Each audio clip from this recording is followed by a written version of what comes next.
I just got back from my favorite place. I was in Italy, which I absolutely love. Yeah. It's the greatest. It is the greatest. And, you know, my phone knows that I love Italy, just like our phones know everything about us now. It was fun, I think, about a decade ago when we would, like, kind of debate, wouldn't it be crazy if this thing was listening to everything that we said? And then now we're like, oh, yeah, this records everything.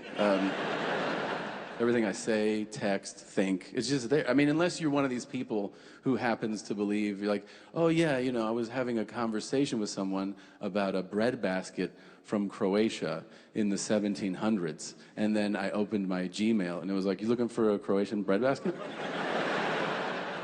You're like, isn't that a wild coincidence? Like, oh. I talk about Italy all the time, and every time I open my phone, social media is just Italy. It's Italian landscapes, Italian recipes, Italian women's feet, and I go, like, right?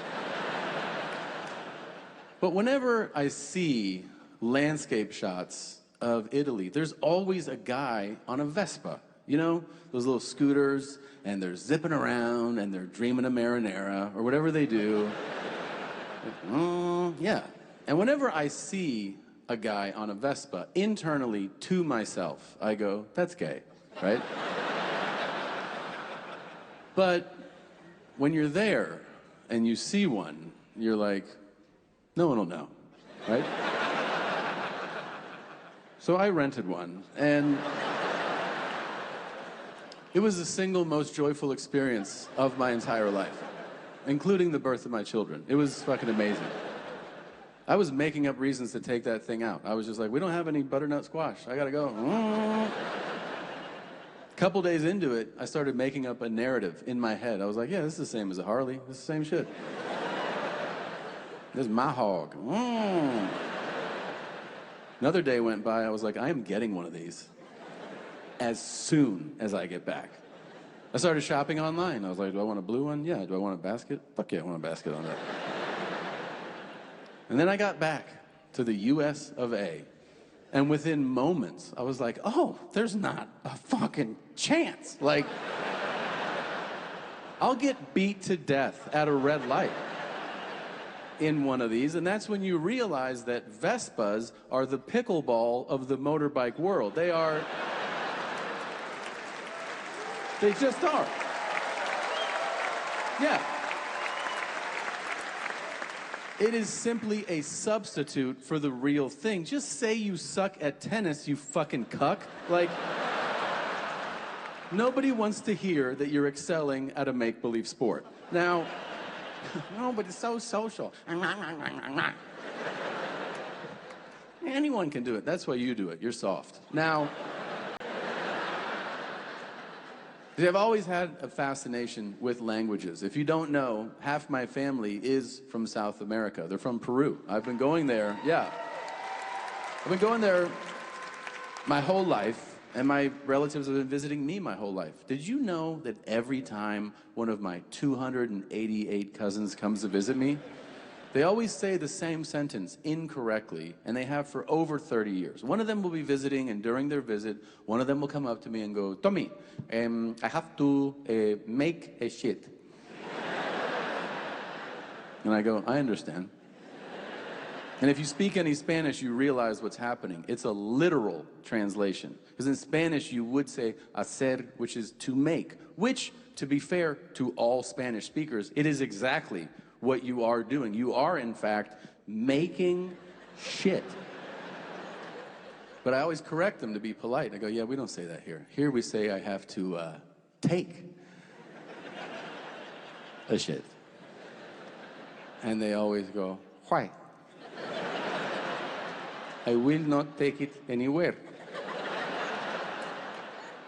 I go, yeah, your logic is sound, but if you keep saying I'm making shit in the toilet, someone's gonna call the cops, so just follow my lead. See, if you're at this show, you speak the world's language. The world's language is English. Most of you, like me, did absolutely nothing to learn it. You were just born. And the rest of the world tries so hard just to communicate with us, just to participate with us, and then we mock them to their face for trying. Isn't that great? The whole world goes, how do you say? And we go, listen to this fucking idiot. Like you did something. I do not know. Shut up, stupid. It's like his 8th language.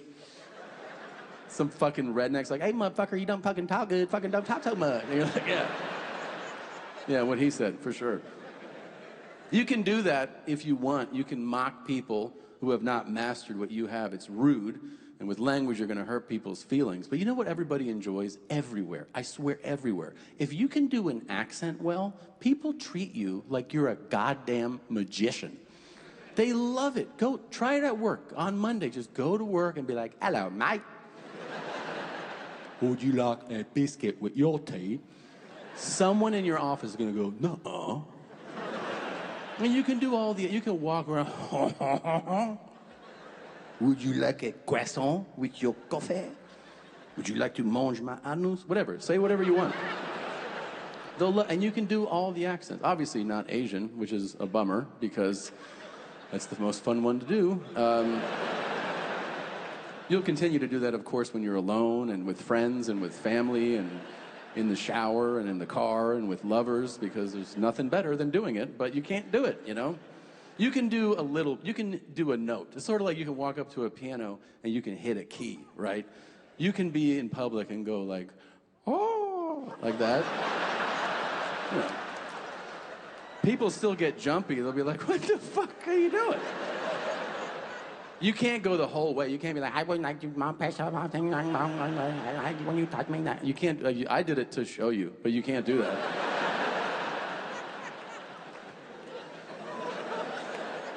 If you want to have fun with an Asian person speaking, and you're not Asian, what you should do is simply learn how to say something in an Asian language, because then you're just repeating words. You're allowed to do that. I've been working on this Mandarin. It's rough, but here we go.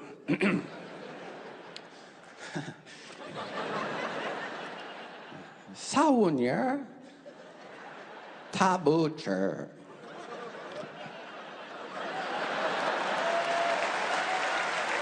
Thank you. Yeah. That means kill my daughter, she is worthless, because they prefer boys, you know what I mean? Like, another girl, throw her against the tree. Now, I did that joke in Hong Kong, and it did not land. So, yeah, they hate trees. But I don't know how I'd react. Thank you. You guys are amazing. Thanks. Yeah, I love you too. You're so well-behaved. That's great. It's not always like this. You know that, right? We had a fight in the front row last week at a show. Yeah, and you fucking notice when it's in the front row. You notice. And, you know, normally we try to put that out pretty quickly, but the guy that started the fight was just so old. When security descended upon him, I was just like, wait, you know, like, let him do it, you know? It's probably his last fight, you know?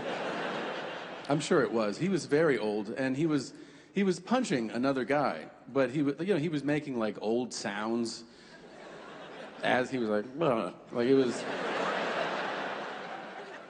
Even the guy getting hit was like, I don't give a shit. Like, I don't feel this. And then the older guy, he just kind of tuckered out, you know? He just, and he's just kind of faded. And then as security was escorting him up the aisle, I looked and I was like, oh, I think that's a woman.